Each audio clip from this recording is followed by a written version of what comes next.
we look at the past, I would hope we can get inspired by looking at the craftsmanship and looking at the details and long to build better because we see beautiful things like this. So I'm Brent Hull. I have a company, Hull Millwork, Hull Homes.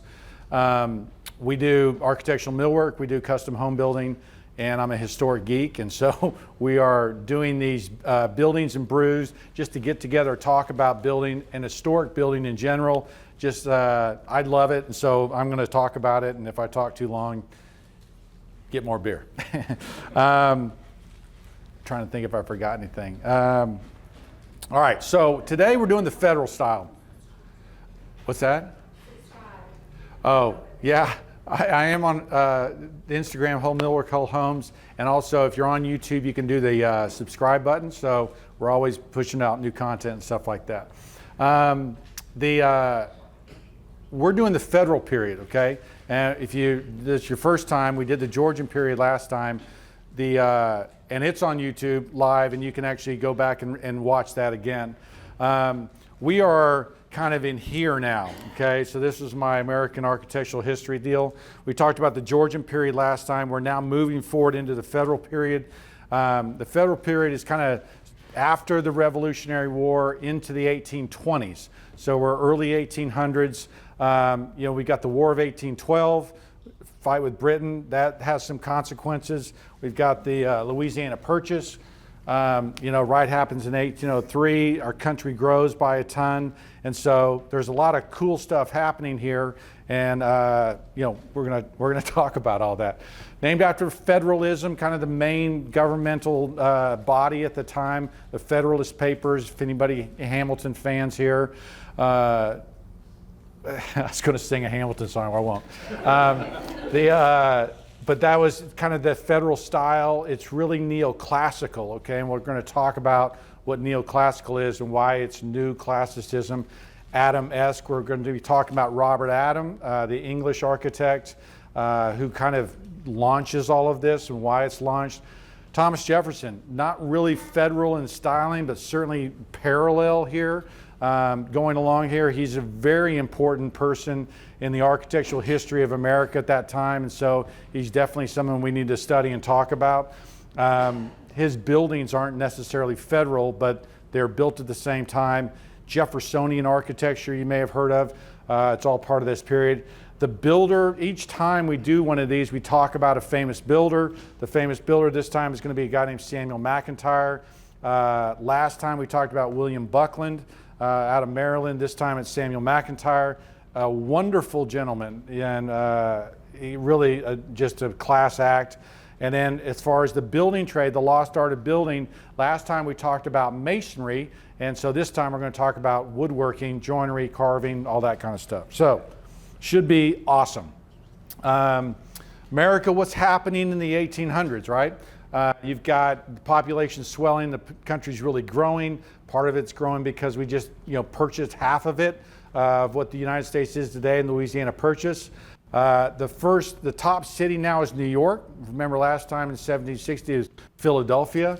New York is just exploding in growth. We'll look at that. We also have an interesting thing going on in this period, Washington, D.C., right? Washington, D.C. is a new city. It's the new capital of the country. After the Revolutionary War, we decide we're going to have to have our own capital. And so we have a lot of commercial building. We'll talk about that, the rise of the architect in this period. There are still regional differences. Essentially, our country is a really young country in 1760. It's a more mature country in the 1800s. It's getting even more so, but we are in growth pains, and you'll see some of that. The regional differences aren't as pronounced. We're still in a handmade era. Industrialization really doesn't come into building 1840 maybe.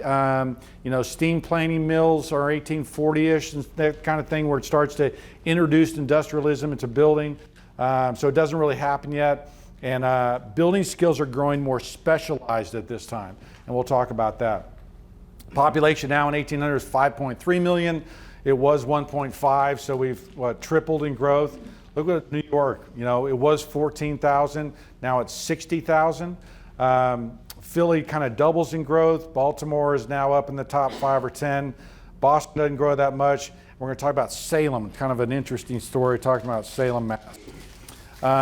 What's the difference between Georgian and Federal? Okay, so as we transition from this period of looking at Georgian architecture and then going to Federal, what's happened? What's going on? Which one's Georgian? Which one's Federal? It's a coin flip, 50-50 chance. Who's going to guess? Richard? The right is Federal. The right is Federal. Attaboy. Get a free beer. This is Georgian, right? This is Federal, okay? We'll talk about why this is, but it's all this dainty little detailing up here. There's more of it in this fireplace. Heavy, bold, you can see that, right? The moldings that project more, the carvings are richer and fuller. It's a different aesthetic, it's a different feel, and I'm going to show you why that happens and what's going on.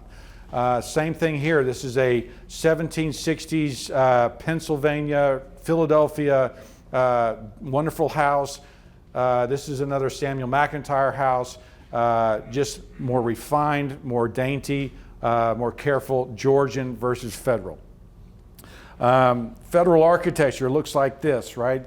You're not going to see a huge difference in a Georgian house versus a Federal house, except you begin to see fan lights over doors, this Palladian window, this kind of webbing over here, this kind of restraint in the facade here. It's all very Federal.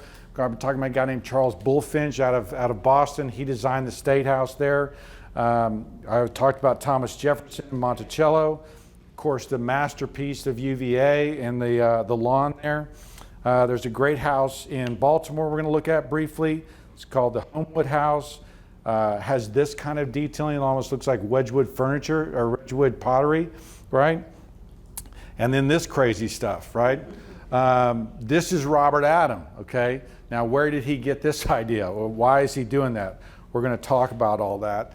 And then this is the, if this is the English version of the high style, right? This is the American version, right? Much more restrained, not as over the top. Then this is Samuel McIntyre.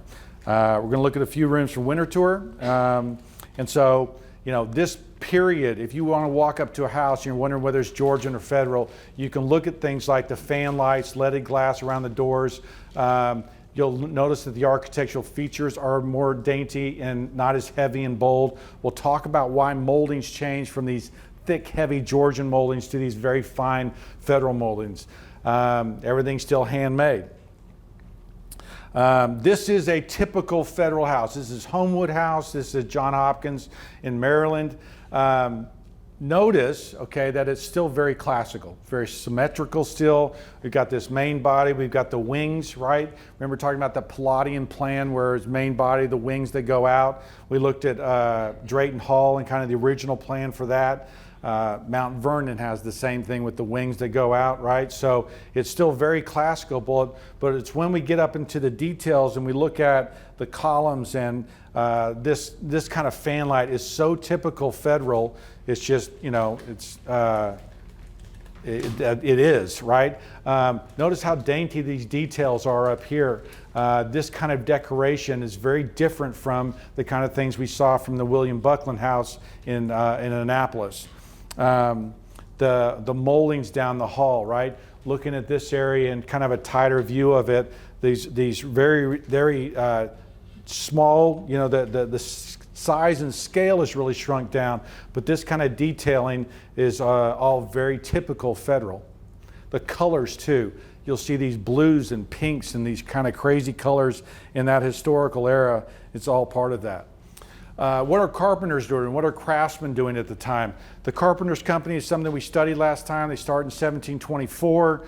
We talked about them kind of during the Georgian period. They're still active. They're still very involved. After the Revolutionary War, they incorporated with a Quaker group. So that was the second group that they joined with. This is kind of the last era of the Carpenters Guild. Okay, this is the last era of when that when they have this kind of influence. We looked at the articles. This was the article in the book I was explaining last time. This is still 1786, and so it's still in that federal period, but they were more of a Georgian company. We looked at their plan books. We're going to talk more about those details. And so, and then of course, commercial construction, right? I mean, the whole point of this whole series is to study what construction looks like. It's buildings, right? And what carpentry looked like and how it occurred.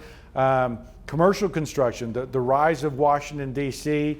There was a design competition.